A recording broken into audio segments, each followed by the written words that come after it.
Cenzúrázták a South Parkot, a 201. epizódban ugyanis kifeketézve jelent meg az egyik szereplő, a Maci figura, akinek jelmeze Mohamed prófétát rejtette, és több mint fél percet kisipoltak a szövegéből.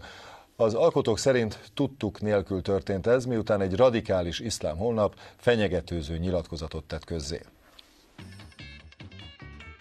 A rajongókat nem lepte meg az újabb botrány, talán még örültek is annak, mivel szerintük skandalum nélkül nem lenne az a sorozat, ami mindent és mindenkit gúnyoló tanmese.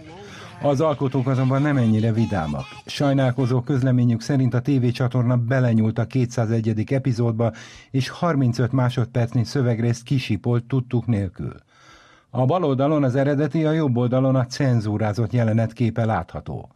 Az eredetiben Maci jelmezben jelent meg Mohamed próféta, akinek ábrázolása tilos az iszlám szerint. A múlt héten egy figyelmeztető nyilatkozattal reagált az epizódra a revolutionmuslim.com nevű radikális iszlám honlap. Az oldal kezelője azt állította telefoninterjújában, hogy ők nem fenyegetőztek, amikor az epizód kapcsán a holland filmrendező Theo van Gogh elleni 6 évvel ezelőtti végzetes merényletre utaltak, csupán felhívták a figyelmet egy lehetséges következményre. Tény viszont, hogy a honlapon megjelent a tévécsatorna New York és a South Park stúdiójának címe.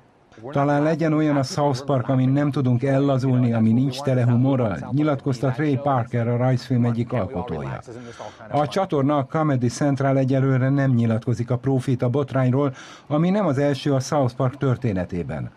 A 2006-os kétrészes epizód, a rajzfilmek háborúja, a dániai Mohamed karikatúrák után kirobbant konfliktussal foglalkozott. A Comedy Central akkor nem engedélyezte az alkotóknak, hogy ténylegesen ábrázolják az epizódban Mohamedet, aki érdekes módon 5 évvel korábban már szerepelt a Csúcs szuper barátok istenségek című részben.